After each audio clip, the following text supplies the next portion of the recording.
बिस्मिल्लाहिर्रहमानिर्रहीम रब्बी ज़िदनी इल्मा। Dear students, अस्सलामु अलैकुम। आज के इस वीडियो लेक्चर में हम एक्सरसाइज 6.8 एफएससी मैथमेटिक्स पार्ट 1 की बेसिक्स को देखेंगे और फिर कुछ क्वेश्चंस को भी सॉल्व करेंगे। एक्सरसाइज 6.8 जो है ये बेस करती है, इसकी बेस है सीरीज़ के ऊपर। कौन सी सीरीज़? ज्योमेट्रिक सीरीज़ के ऊपर। जैसा कि हम जानते हैं सीरीज़ से मुराद sum of indicated terms of the sequence होता है। यानी अगर हमारे पास कोई ज्योमेट्रिक सीक्वेंस मौजूद है और उस ज्योमेट्रिक सीक्वेंस में हम एडिशन की सिंबल लगा दें, ऐड का निशान लगा दें हर टर्म के साथ, तो उसको हम कहेंगे ज्योमेट्रिक सीरीज़। और अगर वो n टर्म्स तक जाती है तो n ज्योमेट्रिक सीरीज़ हो जाएगी। अगर वो इन्फिनिट तक जाती है तो इन्फिनिट ज्योमेट्रिक सीरीज़ हो जाएगी। अब हम फाइंड करते हैं कि n ज्योमेट्रिक सीरीज़ का सम किस तरह से फाइंड किया जाता है और उसका क्या फार्मूला होता है।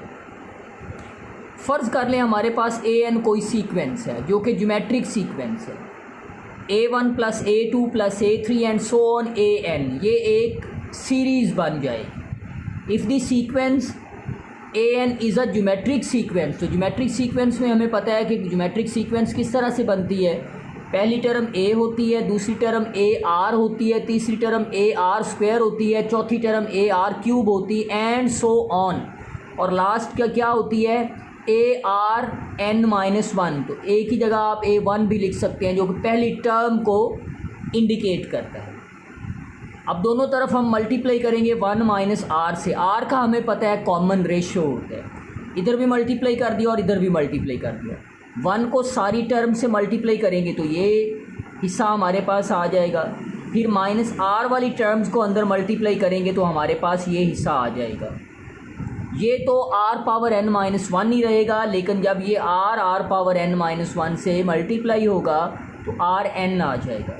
अब इनको इकट्ठा करके लिखा हमने 1 + r + r² and so on rn-1।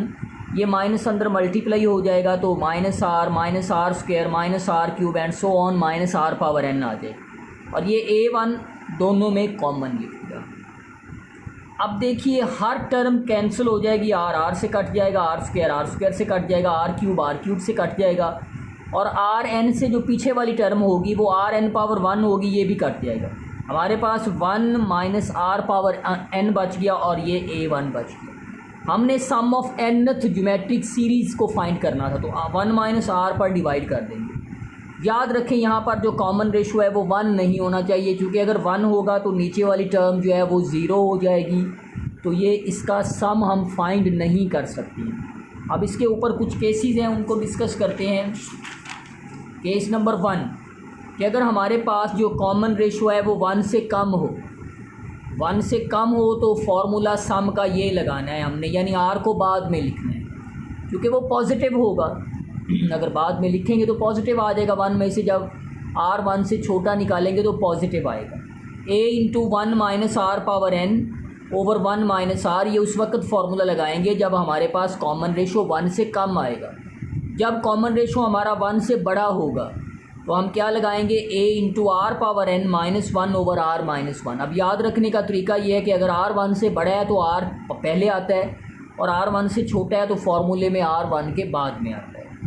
अब अगर हमारे पास इन्फिनिट ज्योमेट्रिक सीरीज़ आ जाती है, यानी कि n वाली टर्म नहीं आती है, ज्योमेट्रिक सीरीज़ चलती ही जाती है, तो किस तरह से फाइंड करेंगे? हमारे पास ये nth टर्म के सम को निकालने का फार्मूला आ गया।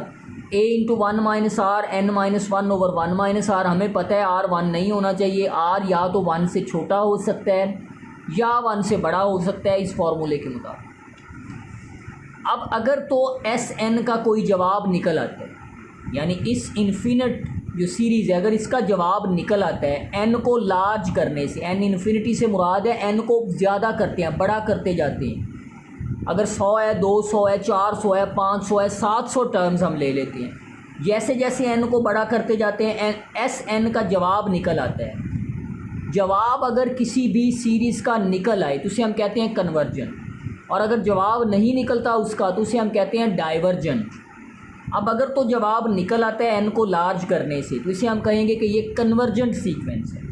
इफ़ एस एन इंक्रीजेज, अगर हमारे पास ये जो ज्योमेट्रिक सीरीज़ है ये इंक्रीज़ करती है 1 के बाद 2 3 4 5 6, तो याद रखें ये डाइवर्ज करेगी। We say that S N does not exist, then the series is said to be divergent. Case number 1 है कि अगर हमारे पास r जो है ये 1 से छोटा आ जाए, then r power n can be made, then r power n can be made as small as we like. अगर हमारे पास क्या हो, r जो है कॉमन रेशो 1 से छोटा हो, तो r पावर n छोटी हो जाएगी।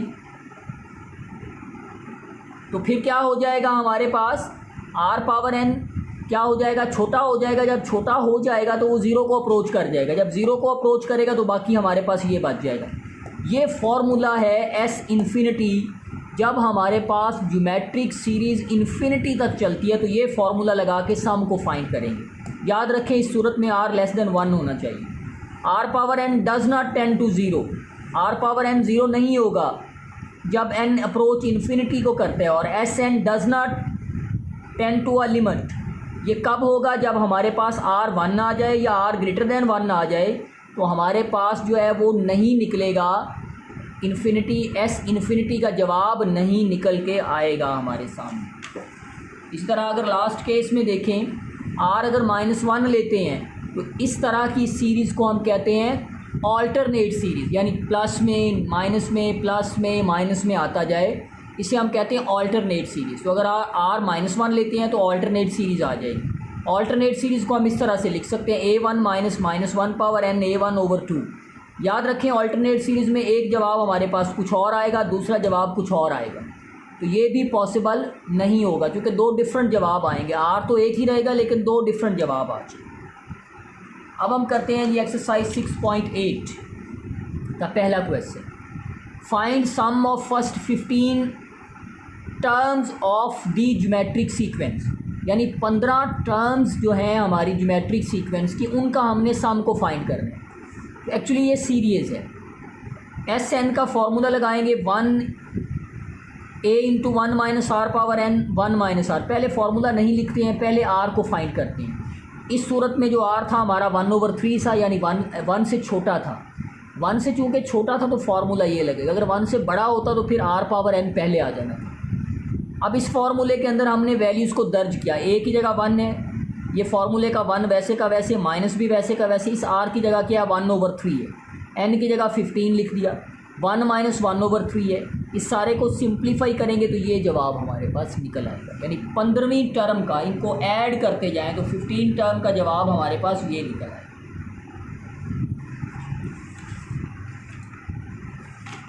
क्वेश्चन नंबर 2 है,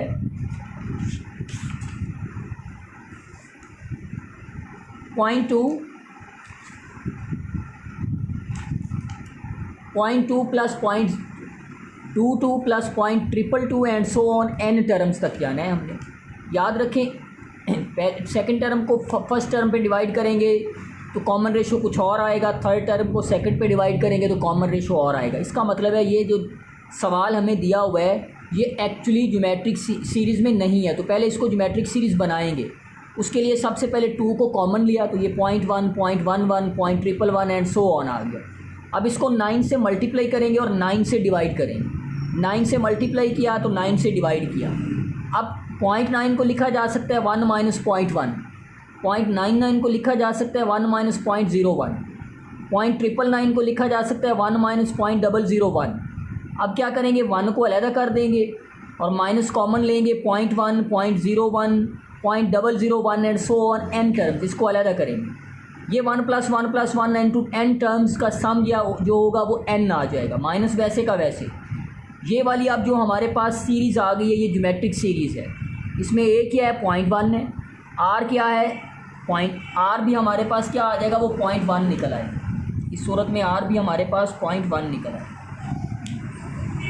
अब ये फार्मूले में दर्ज करते हैं, चूँकि 0.1 जो है वो 1 से छोटा होता है, लिहाजा इसको फार्मूले में दर्ज करेंगे, सिंप्लीफाई करेंगे तो ये हमारे पास जवाब आ जाएगा। इसको मज़ीद भी सिंप्लीफाई किया जा सकता है यानी फ्रैक्शन को ख़त्म किया जा सकता है 0.9 को लिखा जा सकता है 9/10, 1 को लिखा जा सकता है 1/10, 0.1 और इस पॉइंट को भी लिखा जा सकता है 0.1 को 1/10 लिखा जा सकता है। तो यहाँ तक भी जवाब 100% ट्रू। आगे जी क्वेश्चन नंबर 2 का दूसरा पार्ट था 3 + 3 3 + 3 3 एंड सो ऑन। ये भी जो हमारे पास सीक्वेंस आ रही है ये ज्योमेट्रिक सीक्वेंस सीरीज़ नहीं है, इसको 3 से मल्टीप्लाई करेंगे और 3 पर डिवाइड करेंगे तो हमारे पास जो बाकी आएगा उसको हम ज्योमेट्रिक सीरीज़ बना सकते हैं। क्वेश्चन नंबर 3 के भी 2 पार्ट हैं। पार्ट नंबर 1 है 1 + a + b a² + ab + b² a³ + a² b² + ab² + b³ and so on. ज़रा गौर करें, इसको फार्मूले के तौर पे बनाया जा सकता है। ये ज्योमेट्रिक सीरीज़ नहीं है तो क्या करेंगे 1a - b से मल्टीप्लाई भी कर देंगे और a - b से डिवाइड भी कर देंगे। ज़रा गौर करें, जब 1 को मल्टीप्लाई करेंगे a - b आ जाएगा, जब a + b को a - b से मल्टीप्लाई करेंगे तो फार्मूला बन जाएगा a² - b²। जब इसके साथ मल्टीप्लाई करेंगे a - b को तो ये भी फार्मूला बन जाएगा a³ - b³। जब इससे मल्टीप्लाई करेंगे तो ये भी फार्मूला बन जाएगा a⁴ - b⁴ and so on nth terms तक। अब गौर करें, a वाली टर्म्स को अलहदा एक सीरीज़ बना लें और b वाली टर्म्स को अलहदा सीरीज़ बना लें। याद रखें एक बात, अगर हमारे पास कोई न्यूमेरिकल वैल्यू नहीं आती कॉमन रेशो की, जिस तरह की इस सूरत में हो रहा है, एक a² को डिवाइड करें a पर, a³ को डिवाइड करें a² पर, तो हमारे पास जो जवाब आ रहा है वो न्यूमेरिकल वैल्यू में नहीं आ रहा, वो अल्फ़ाबेटिकल वैल्यूज़ में आ रहा है। तो तब जो फार्मूला लगाएंगे वो r>1 वाला लगाएंगे फार्मूला, कॉमन रेशो >1 वाला फार्मूला लगाएंगे। तो वो क्या है हमारे पास a × r n - 1 / r - 1 a × r - 1 r power n - 1 / r - 1। तो यहाँ देखें a की जगह a है और जो r है यहाँ पर वो भी a है, n वैसे का वैसे -1। तो ये हमारे पास जवाब आ जाएगा। इसी तरह अगर तीसरे का दूसरा पार्ट आप देखें तो इसको भी फार्मूला बनाया जा सकता है। यहाँ से हमें पता चलता है कि फार्मूला बन जाएगा 1 + k है तो आप इसको मल्टीप्लाई कर दें 1 - k से और डिवाइड भी कर दें 1 - k से। तो ये देखें ये फार्मूला बन जाएगा 1 - k² का, 1 - k³ का फार्मूला बन जाएगा। और फिर जिस तरह हमने क्वेश्चन नंबर 3 का पार्ट 1 सॉल्व किया, इसको मज़ीद उस तरह से सॉल्व किया जा सकता है। डियर स्टूडेंट्स, आज के इस वीडियो लेक्चर में हमने एक्सरसाइज 6.8 की बेसिक्स को देखा कि एक्सरसाइज 6.8 में जो फार्मूला यूज़ होता है सम ऑफ द ज्योमेट्रिक सीरीज़ का, उसको किस तरह से फॉर्म करते हैं और उसको किस तरह से अप्लाई करते हैं। और हमने पहले 3 सवालों में देखा कि वो फार्मूला किस तरह से अप्लाई किया जाता है nth टर्म के सम को फाइंड करने के लिए ज्योमेट्रिक सीरीज़ के। उम्मीद करता हूँ कि ये वीडियो लेक्चर आपको पसंद आया होगा। पसंद आए लाइक करें, शेयर करें, चैनल पर नए हैं तो ज़रूर सब्सक्राइब करें। Thank you very much.